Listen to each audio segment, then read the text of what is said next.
The Rothschilds secretly financed groups of people to sail around to the many islands and offload many books on voodoo teachings and to promote Satanism based on ritual sacrifice. This was nothing more than a mind control program, which was a fabrication and corrupt form of voodoo and Satanism. Today, they still practice this sick, twisted form of voodoo and sacrifice, which has brought poverty and sickness to the people of these islands. By cutting a people off from their heritage, their customs, their culture, and replacing it with anti-life destructive lies, this is a giant step to genocide. The Rothschilds were involved not only with banking, but also with the international drug trade as well, which began in 1606. The Queen of England, Elizabeth I, allowed the illegal opium trafficking from India to China. The shipping company in India profited a lot, not just from drug trafficking, but from slave trafficking as well.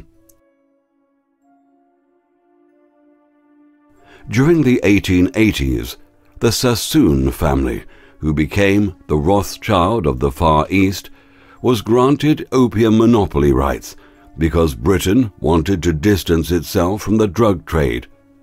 David Sassoon was the agent who shared what he profited from with Queen Victoria.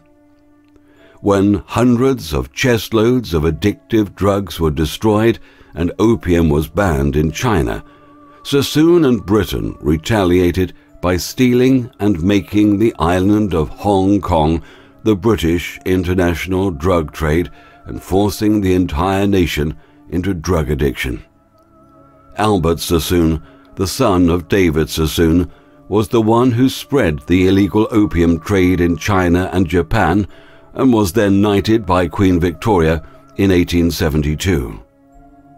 When Sir Albert Sassoon married Aline Caroline Rothschild in 1887, the pirated fortunes of the Sassoon drug cartel and the Rothschild banking money cartel both joined forces together. Today, nothing has changed.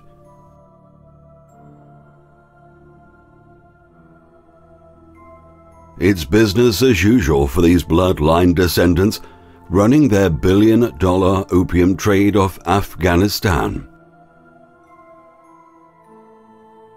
Halfway around the world, Samuel Russell, from the same opium smuggling syndicate, used drug money and founded the Skull and Bones Brotherhood in Yale University.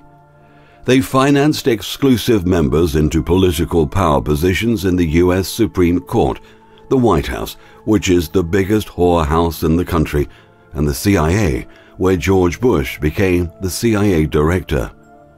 Heroin was smuggled into America inside the body bags of dead American soldiers.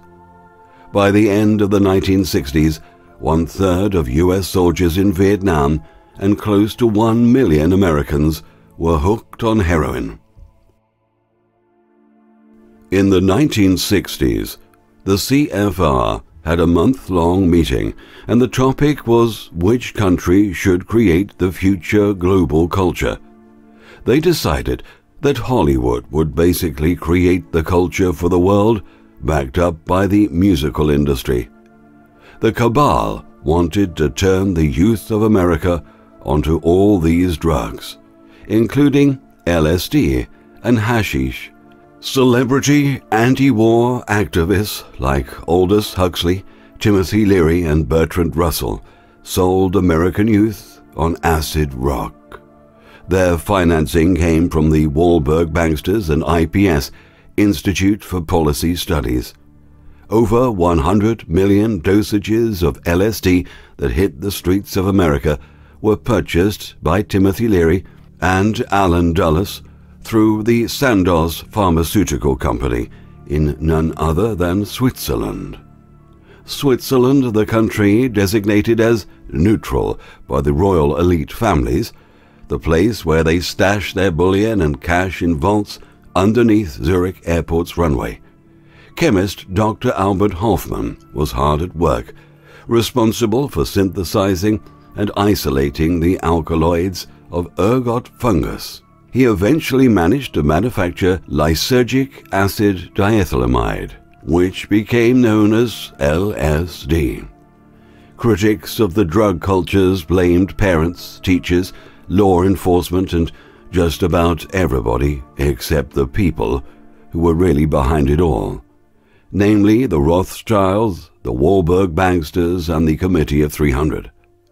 The Tavistock and the Frankfurt Institute, where Theodor Adorno, who is a master at music, understood the complete science and psychology of music that influenced the teenagers and their parents at that time. Music is built on repetition. Repetition is the ideal tool for instilling and implanting subliminal hypnotic suggestion. Repetition, coupled with a state of paranoia, leads to an altered state of consciousness and an illusion-based reality. Theodor Adorno owned the musical rights of the Beatles up until he died. He also taught other musicians these secrets that later became their celebrity salesmen to addict and enslave billions of people worldwide with dependencies on both prescription and non-prescription legal and illegal drugs, which includes alcohol, nicotine, caffeine, Prozac, crack cocaine, and heroin. According to Dr. John Coleman, who wrote the story of the Committee of 300, the Beatles rock group was brought to America by the Tavistock Institute. There were people behind the scenes writing the Beatles material at least when the four were still together. That's right, it's a big secret within the music industry up to this day that there is a big production team behind a lot of these so-called musicians. It's all big business. Everything commercial is staged, but money is not the prime motivation. Its real motives are controlling people's minds and destroying ethics and the moral destruction of the families. At the same time, out came the abortion clinics. They had the pill for women as well. It came out the same time. They also had venereal disease clinics sprouted up for free. This is nothing new.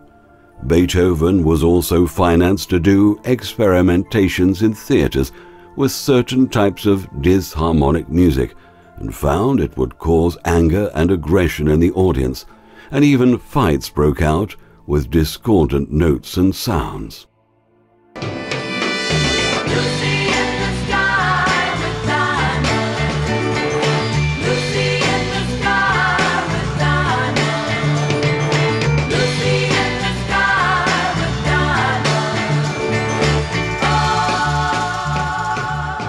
Lucy in the Sky with Diamonds, which was distributed throughout every university in Europe by the garbage bagful. It was thrown over university walls from limousines to get it all started. John Lennon in later years knew he was being used and rebelled against the establishment by promoting peace. Unfortunately, he was taken out, along with many, many others, including Morrison, Hendrix, and Michael Jackson.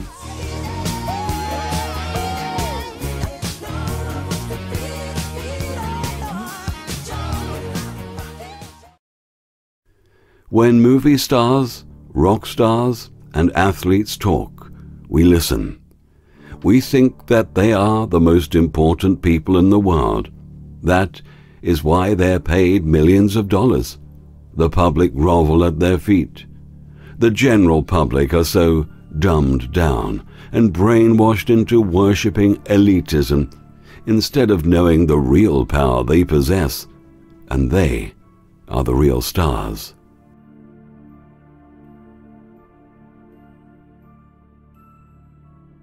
Rap music was introduced to dumb down the black communities by design with their destructive lyrics. Aleister Crowley, who worked for MI5 or 6 to help promote all this mind control propaganda agenda to conflict with natural law.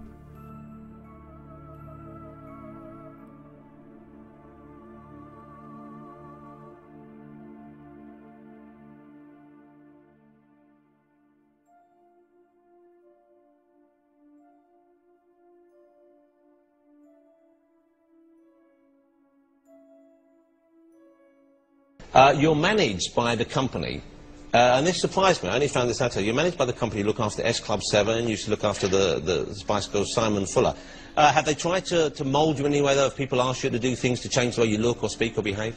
Yeah, one of them tried to mould me into a big triangle shape, and I went, no! Nah, you know, I've got my own style. I've got my own style, and I wrote my own songs, and, you know, if someone has so much of something already, there's very little you can add.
I'm offended when I see boy bands, for God's sake. It's a valid offence, I'm offended. They're corporate shills posing as musicians to further a modelling career, and frankly, I'm disgusted. Right?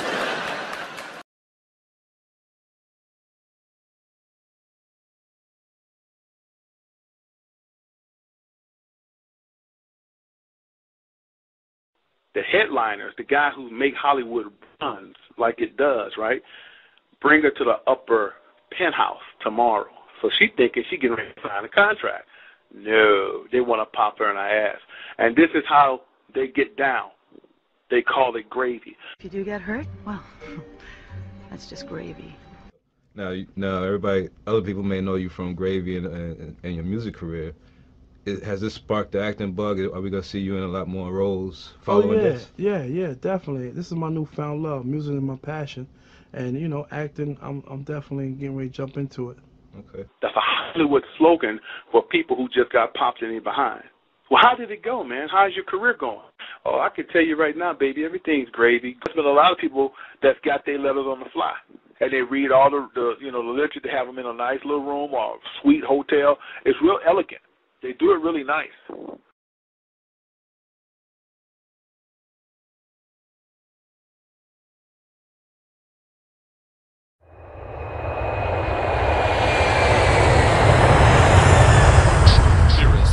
House of Wisdom.